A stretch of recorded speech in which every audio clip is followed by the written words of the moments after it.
Hello and welcome to Attention Central Texas. I'm your host, Charles Jenkins, and in the studio with me today we have Mr. Raymond Cockrell, who's the Executive Director of Killeen Food Care Center.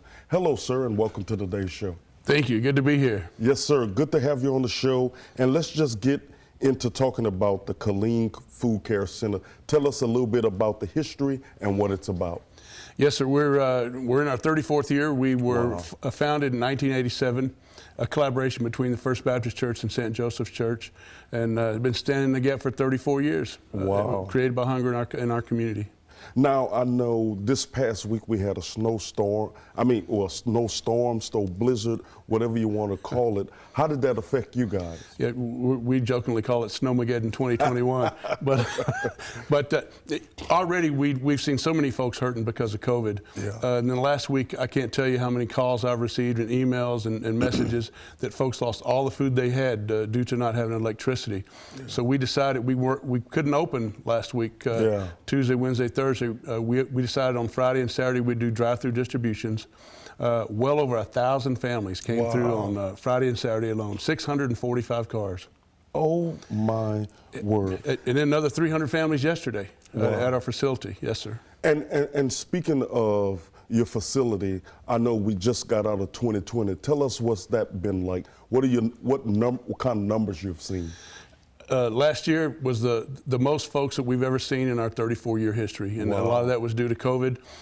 Over 90,000 people, 2.6 million pounds of groceries distributed to over those 90,000 folks. What does that do for you as a person? Number one, being a part of this organization, but number two, meeting the needs of your community. Wow. Being that we're faith-based, first and foremost, and the good Lord tells us that to feed His children, feed His sheep, and so we feel like we need to take care of the least of our brothers and sisters. And then being born and raised in this city, man, that's just my passion. That's near and dear to my heart to be able to take care of folks. That's good. That's good. And a couple of questions for you. Speaking of, I know it's a food care center, and sometimes you have needs and shortages. What are some things, what are some of your needs, and what can the community do right now to help you guys? First and foremost, it's best, our dollar goes a whole lot farther than everybody out there. For every dollar we receive, we can buy 7 meals. That's good. And so the best way they can help us right now is to make donations online, which is www.foodcare.org. And they can do that online. If they want to make donations, we can't do without those either. Always dry goods, non-perishables, peanut butter, mac and cheese, cereals, those types of things.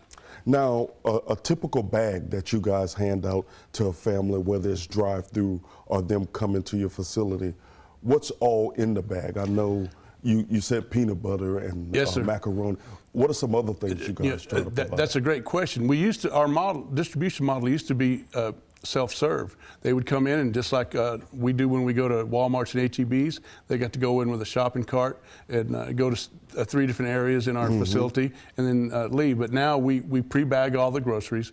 It's about a 25-pound bag of groceries, all non-perishable items, has proteins in it, has canned goods of vegetables, fruits, peanut butters, some snack items, and then when they also come to our facility, we have meat, dairy, drinks, and then fruits and vegetables on our dock, fresh produce.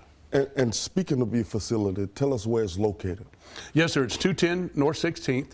We're behind the post office down on 10th. Avenue E runs between the post office and the railroad track, comes right to our big blue building. We've got a 10,000 square foot facility. Wow. And is there anything I didn't mention yet that you really want to talk about to let our viewers know about the Food Care Center? Just know that we're open every Tuesday through Friday, 9 to 1, and then the first and third Fridays, again, from 4 to 7. As far as qualification, if you come to our doors and say you're hungry, you get groceries. There are no qualifications. We'd appreciate if they could bring a picture ID, but there's never a qualification. Like I said, and if you're hungry, you get groceries. And with everything going on in the world, pandemic and other things, are you in need of volunteers? We always are. Yes, sir.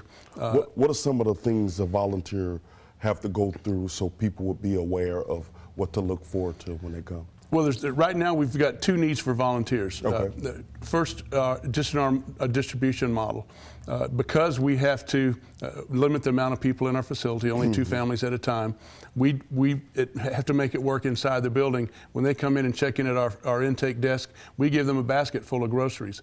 So we need folks that will help us distribute all those days that we're open, but then every evening and on the weekends, we're having to pre-build the grocery bags for clients. And so that takes quite an undertaking when you're seeing as many folks as we are each month. And I know, how's your online presence been? Or do you feel you get more traffic now with people being at home? How's that been? Yes, sir. And most especially this last week. Yeah. It was all I could do to keep up with the Facebook messages that I received from folks wondering when we were going to be open, how we were going to be able to distribute groceries to the community. And you said a lot of people, with the electricity loss, a lot of people lost their food. So are you seeing a higher demand as far as, not a higher demand, but are you seeing a lot more people coming during this time than you do during a normal day, or it's been about the same? No, we typically see around 200 families a day. Okay. On normal times. Yesterday we had 300 families come to our facility, so 50% increase in what we would normally see. And then like we shared before, over the weekend to have over 1,000 families come to our facility, and that was due in large part to all those that were affected by the ice and snow last week. Okay. Are y'all having a food drive anytime soon? We aren't. Due to COVID, our largest food drive in the Friday before Thanksgiving every year, the Food for Families drive, we partner with KPLE-TV and HEB. We were not able to do a food drive per se, and it was a cash only. Now the community was so good to us, generated $129,000 in donations just through that event alone. Yes, sir. How often is there any? I know it's kind of hard to answer this question with COVID, but are y'all doing any kind of thing online as well, since we're talking about online, to like a phone-a-thon or anything to help get more funds? No, I'm pretty active on our Facebook page. Okay. And with us being here 34 years, the community's been so good to us. And the awareness that COVID has brought to what we do in our community, even more so. We had record donations last year as well. The community has stood tall, and we're so blessed in that regard. Our shelves are full, and we're able to maintain our normal hours of operation. What would you tell a person that's sitting on the couch today thinking about, I can't go do that, but I need the food? What would you tell them? Well, we don't ever judge folks, and again, we're faith-based, and we're going to treat you with love and kindness. I have a Dalai Lama saying on the wall. It says, "Be kind whenever possible. It is always possible." That's awesome. Yeah, and so I'm sorry. Oh no, you're good. I love what I do, man. Yeah. It's something that we just want we treat folks like we'd want to be treated. And we know that they're hurting, and some folks are embarrassed to come through. Yeah. We see that quite a bit with our military families. They're afraid that it may reflect negatively upon them. Even so, we have about 25% of those 90,000 were military related last year. Yes, sir. Wow, that's the first time I was a little speechless. What is there anything else that we didn't talk about today that you want to mention? We've got one of the largest senior programs. Okay. Actually, we do. In 21 counties at Central Texas Food Bank Services, we by far have the largest senior program. It's called a HOPE program, Healthy Options Program for the Elderly.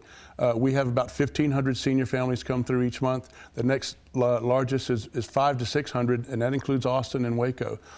Early on in COVID, we saw the seniors staying away. They were afraid to get out. And so we partnered with the city of Killeen and a number of service organizations and churches, and we delivered over 8,000 emergency relief boxes. And so I just want to make sure that the seniors especially also know we're doing it as safely as we possibly can. Everybody's got masks. We're practicing social distancing. Come see us, and we'll get you groceries. What about is there a certain age limit y'all let get food? Like, is it 18 and up, or you don't judge that either? We would prefer that they come and have a picture ID. We Yeah. can't require it, we request it.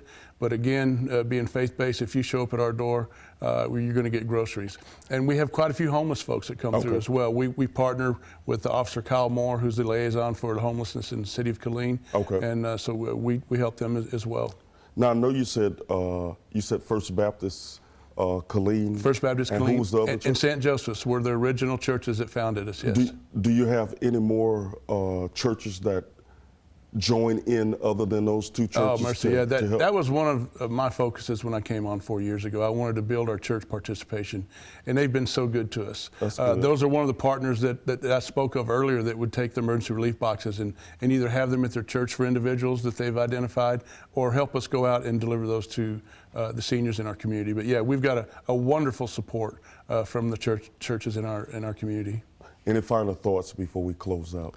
Wow. We've been standing in the gap created by hunger for 34 years in this community. We're not going anywhere, and we can promise you that the money that you that you donate to us, we're going to be good stewards. About 2% of our total administrative and fundraising cost, that's all they make up of our total budget. So 98 cents on the dollar that you donate are going to feed hungry folks in our community. That's awesome. Mr. Cocker, I want to take this time to say thank you for being on the show, and thank you for what you do for the community. The scripture reminds us that Jesus said he didn't come to be served, but to serve. Amen. And so I love your servant's heart. It oozes through as you talk, and we just appreciate you being in the community. Well, thank you, sir, and we appreciate y'all's continued support of what we do. Yes, sir. And thank you, our viewers, for tuning in to Attention Central Texas.